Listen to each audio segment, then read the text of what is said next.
In this video, I'm going to show you how to use WhatsApp on multiple phones.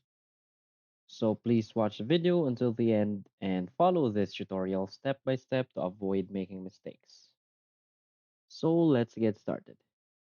So first, take note, let's assume that the phone that I'm using right now is my second phone and my main WhatsApp account is logged in another phone. So what you want to do is go to your second phone, just and follow the steps that I'm going to do. First, open WhatsApp. Here you want to just tap on agree and continue. And from here, you will need to enter your phone number.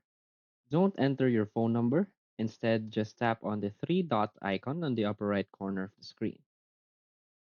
From here, just tap on link as companion device. And from here, your second phone will generate a link.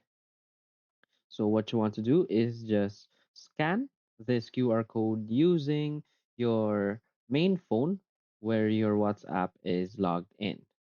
So after scanning that, you will be logged into your account in this new phone. So that is how you use WhatsApp on multiple phones. If you find this video helpful, please hit like and subscribe. Thanks.